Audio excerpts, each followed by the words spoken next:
Hello, this is Justin, and this video is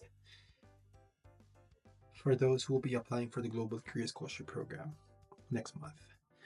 I know a lot of you are eager to know when will be the deadline, when will be the opening of the application, what are the things that I have to do and submit in order to get the scholarship.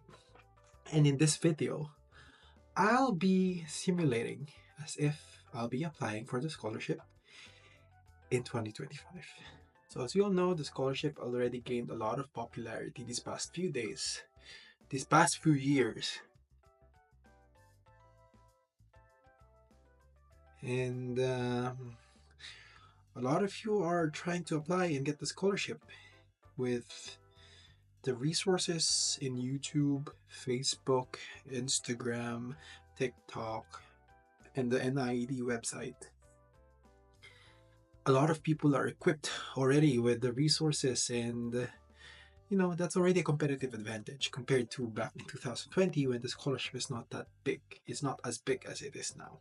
So if I'll be applying for the scholarship in 2025, the first thing I'll do is read the guidelines. That's the most important thing. I've been sharing this information about for a long period of time in TikTok, Instagram, and YouTube. The first thing that you can do if you're interested to apply for the scholarship is to get to know the details about the scholarship. All the information, eligibility requirements, documents, deadlines, schedule, those are very important. I cannot give you that information because they're already available in the internet, so you just have to search. You may refer to last year's GKS graduates program guidelines because relatively they don't really change that much. And that's the first thing I'll do. And actually, this is very important because GKS in 2025 is relatively difficult. One, many people know about the scholarship already. Number two, there was a shift with the focus for GKS. Before it was any course, they have equal chances. But now they are explicitly saying they are choosing if you're choosing sciences or engineering courses, you have competitive advantage to those who are choosing the non-sciences and engineering courses.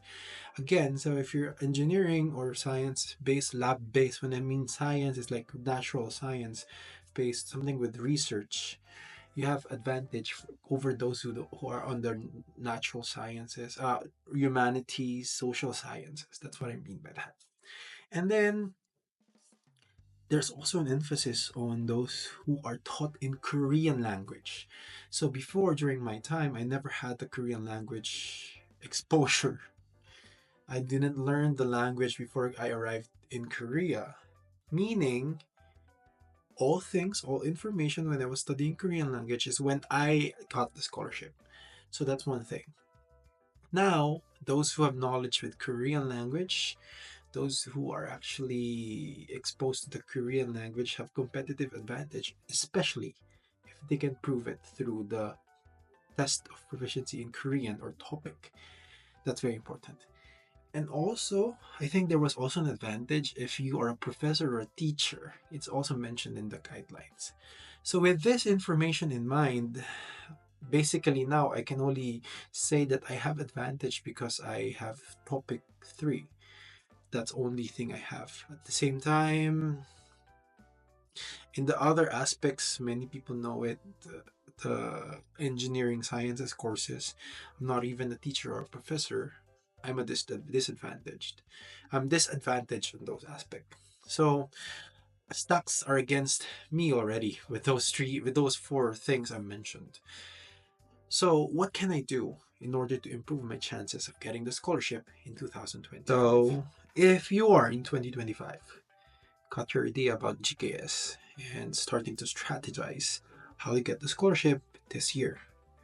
The first thing I want you to do is focus on learning the language and getting the opportunity to actually take the topic test. This topic test is actually one of the make or break for your application.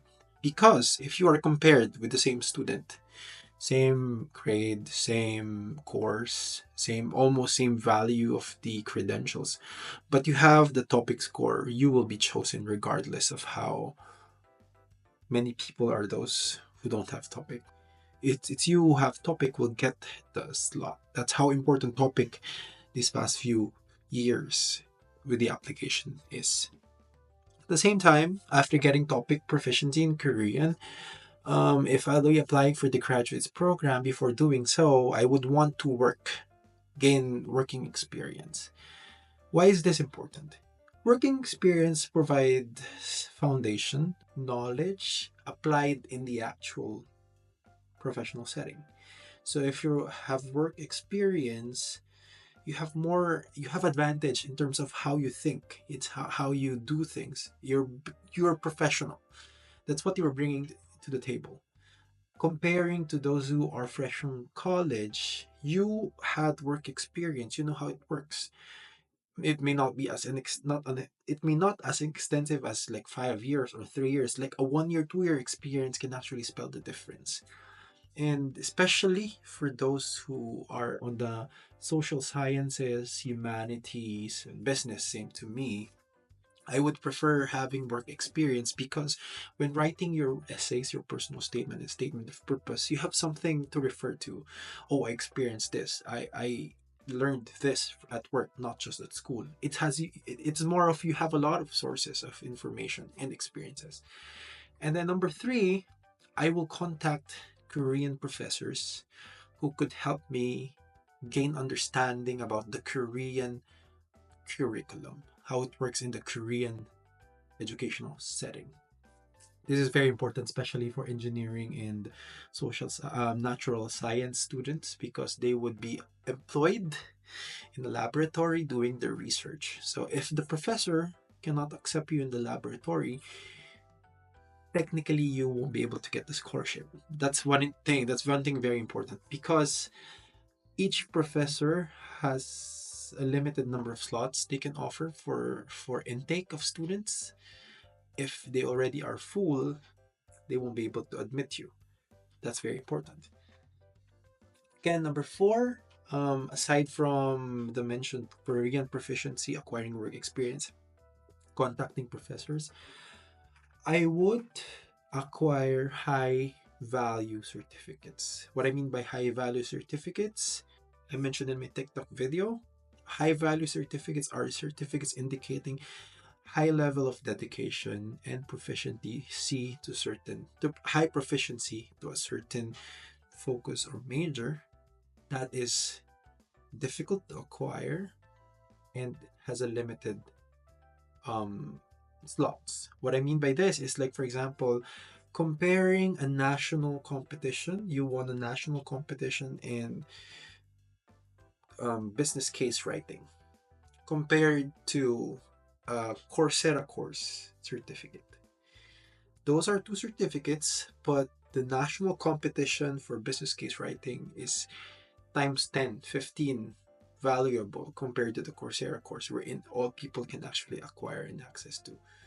Unless, for example, you acquired a special course in Harvard, not my school, but like Harvard, and you paid for it, and it was like a 2 week straight classes.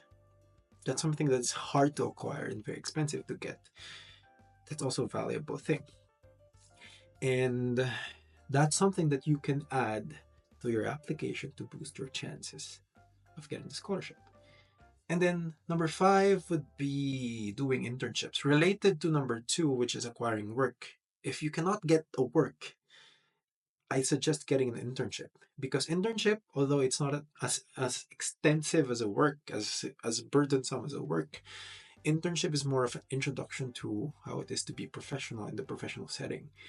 At least you did something in order to better your understanding of the course you're aiming to take. For example, again, me, I'm a business major. I want to do intensive focus on marketing. I would do an internship in a brand management, or like anything related to marketing, a marketing consultancy.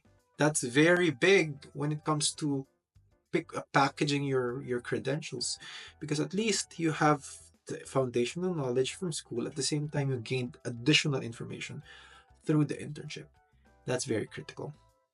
And I guess number six would be the my favorite part of Global Career Scholarship Program is actually making your own essays. Making the best essay that would represent you.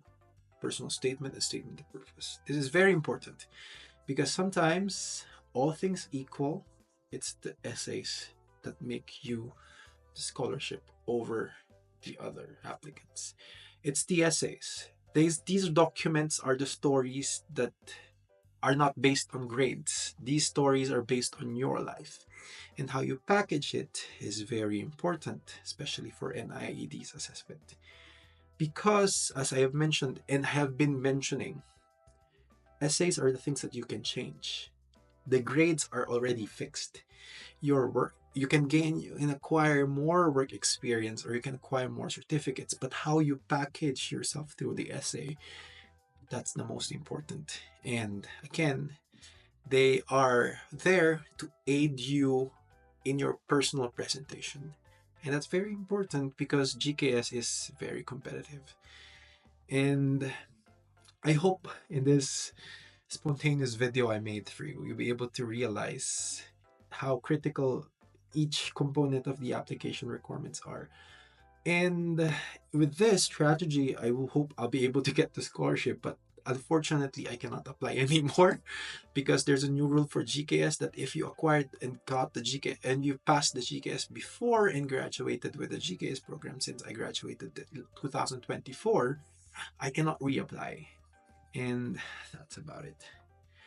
If you have other questions, if you want to ask more information about Global Career Scholarship Program, I will surely be uploading guidelines and more tips about GKS. But if you have questions, something you're unsure of, that is not in the guidelines, I suggest you ask and write them in the comment section. I'll be researching about them and then provide answers to you in the form of reply or another. Till then, bye bye.